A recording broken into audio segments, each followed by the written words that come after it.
Happy Valentine's Day, everyone. I hope you're spending time with your loved ones. In lieu of a partner to spend the season with myself, I will instead be spending my time with my one true love, video game preservation. I've been a longtime vocal and financial supporter of the Video Game History Foundation. I believe that the work they're doing to preserve video games and the culture surrounding them is invaluable. They're incredibly kind, passionate people, and if you haven't spent any time exploring their website or their works, good news.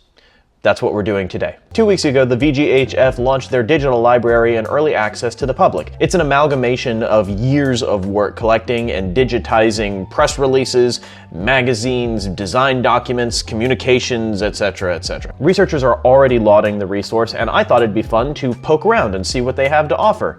And we can actually do that now that it's been a couple of weeks, because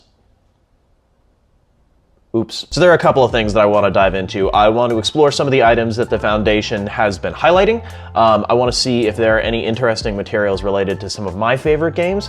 And out of sheer curiosity, I'd like to see if any of the donations that I've made to the Video Game History Foundation have ended up in the library. Most importantly though, I hope this raises some awareness. I hope it gets you interested in the topic. And I hope we all learn something. So let's get started. So this is it. This is the library. One of the things the Video Game History Foundation really wanted to focus on was to make sure that this was accessible not only to historians, but to the general public as well. So they've done their best to make everything as easy to find and as basically laid out as possible. The library is divided into different sections that you can browse if there's a specific collection that you'd like to look through. For example, we'll take a peek around the Mark Flitman papers, which is something the Video Game History Foundation has highlighted. You can click this button right here and it'll break everything down. Or you can do something as simple as searching the catalog for specific game information. So if we wanted to learn about Kingdom Hearts, for example, we could just type that in and look, it pops up with a couple of items that they've digitized from their collection that has Kingdom Hearts information in it. So let's look at the Square Enix E3 2009 brochure. At the top of the page here, it gives you a breakdown of where exactly in the digital library you are, so it's easy to track. Different tags that are related to the material you're looking at, who created it. Obviously, this is a pretty simple pamphlet. There's not a whole lot of information on it. It's clearly a promotional material, so there's not a whole lot to write out here. But if we click right here, it'll bring us to the page where we can actually view the document. Now we've got high quality scans of this particular brochure from 2009, specifically from E3 2009. As somebody who grew up in the era where video games actually had booklets in them where you can read and learn a little bit about the game and see the names of the people who made them, I love promotional materials like this. And this one is great because it shows stuff from Final Fantasy 13, which is my favorite Final Fantasy game. Check this out, it's even got little toys from Final Fantasy 13 that you could eventually get. There's a little blurb here about 358 over 2 days. Yes, that's how you actually say it. In Kingdom Hearts, Sora turned the Keyblade on himself in order to release Kairi's heart, but his heart was also released in the process. This brought about the creation of Roxas, Sora's nobody. Now obviously the library is still in early access. It's going to take them a while to really flesh everything out to make sure everything's in there, and they even have some items that, for example, are listed here but aren't actually accessible yet. So for example, they had this Sly Cooper comic that I would really love to read, but unfortunately it looks like the issues themselves have not been fully digitized yet. But that's something that researchers can still see. They have access to at some point. If they need something more specific, they can reach out directly. That's great. Now that we have a basic understanding of how the Video Game History Foundation library works, let's explore some of the collections. At an immediate glance, you can tell that there's lots of different magazines that they've digitized, which of course is great. Magazines were the main way that video game information made it out to the public before the internet, so having a wide variety of these is great to have a good understanding of what the landscape looked at the time. But more specifically, I want to look at the Mark Flitman papers. Mark Flitman was a game producer who worked for a bunch of companies between 1990 and 2012, including Atari, Midway, Mindscape, and he's been very generous in getting a bunch of different paperwork to the video game history for them to preserve. Some of these papers are really interesting. So for example, if we go to Konami, we can check out stuff from Tiny Toon Adventures, including like planning documents. These are the coolest things to me personally. I love when you can see hand-drawn layouts of how they wanted the game to look, how the UI was originally designed to be, different concepts for movement. There's so much cool stuff in this. There's so much we can learn about how game designers think when they're making games. And this is a 24-page document. This is just one. There's so much stuff on the library like this. So here's another thing I didn't even realize was here. This is demo music from King's Quest V. Let's take a listen to this.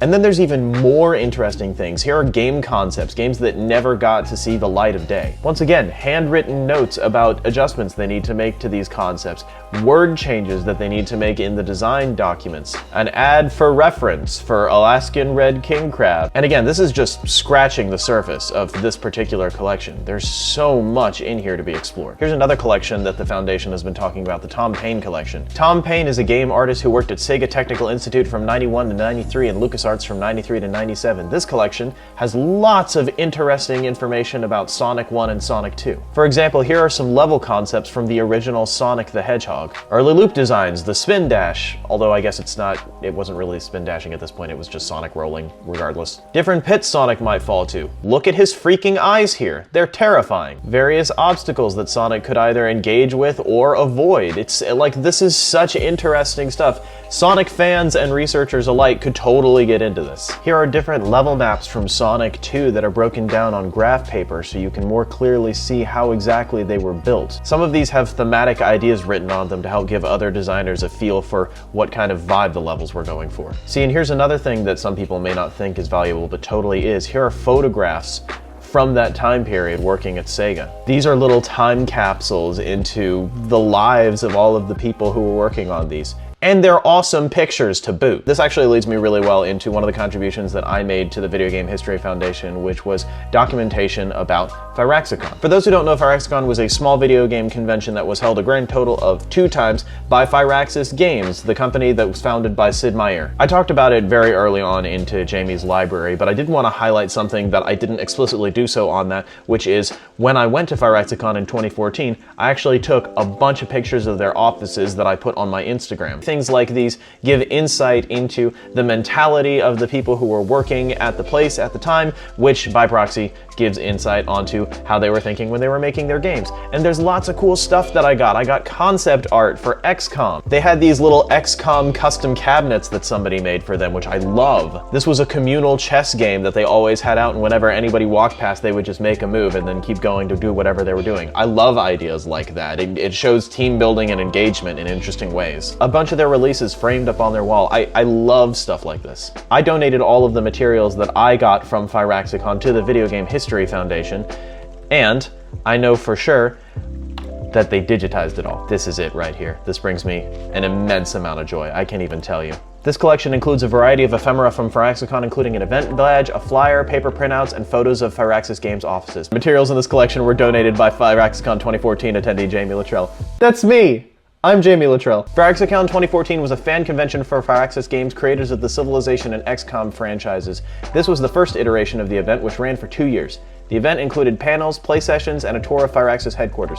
This folder contains the event pamphlet, schedule, and other ephemera for Firaxicon 2014. Let's dive in. I'm so excited about this. They've got everything that I gave them, and it's all in one place, and people can use that to research in the future. And that makes me so happy. This was my badge, and you can tell it's my badge because this is the picture that I sent the Video Game History Foundation when I was first offering to send all of this stuff off to them, and the tears and bend marks match exactly. This was a thank you note that I wrote them when I sent everything off as an appreciation for their work. The reason that this space was empty is I had my business card there in case they needed to get in contact with me. This was the folder that all of the attendees got during the Firaxicon event that had paperwork and information about the events in it. Here's the welcome letter that was included that was written by Sid Meier. And this here is the schedule. One of the reasons that I really wanted to attend Firaxicon initially was because I was working on Oblivion at the time, and I thought this would be a great opportunity to try and get my hands dirty with some actual journalism. You can see which of these events I really wanted to go to. I was like, I needed to cover these, and I did a lot of them for the website. You can actually still visit them if you'd like at oblivionclassic.tumblr.com. This is a collection of all of those same pictures that I posted on my Instagram in a slightly more consumable format that doesn't require you to give all your information to Facebook. We love that. Beyond Earth was the game that they were showing off at the time. It was almost finished. They were showing it off at Firaxicon, and so they were doing a little promotion for the wiki page for it here. All you need to know!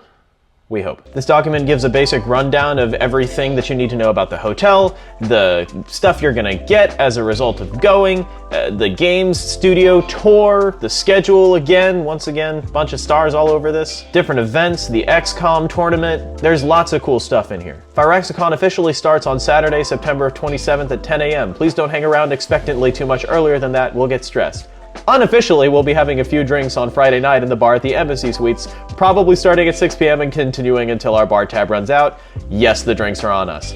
Damn it, I was underage at the time. Having this here gives me so much joy. I love the fact that they included the note that I sent them with it.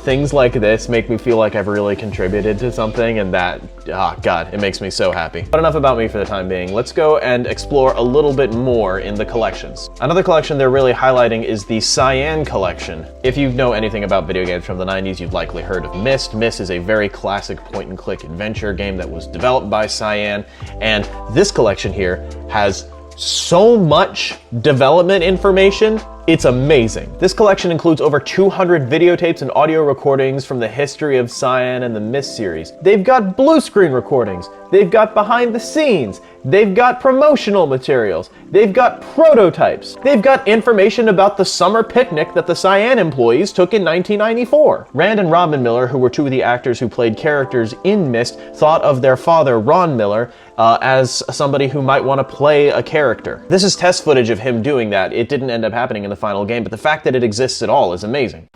To continue to help me to become free from this book.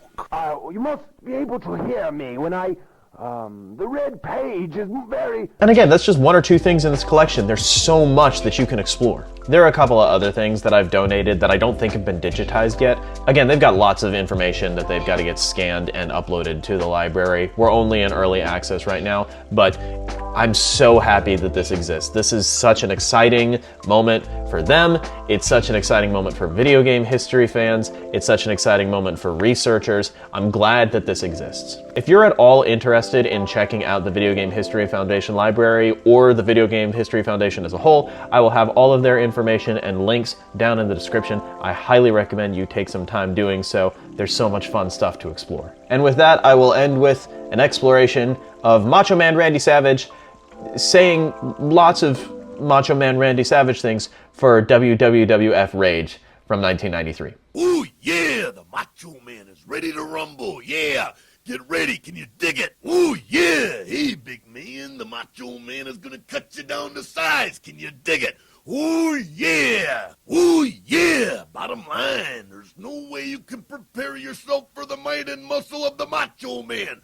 Ooh, yeah, dig it. Ooh, yeah, brace yourself, yeah, because it's time for the Macho Madness to bust loose, and it's gonna do it right now, yeah, dig it.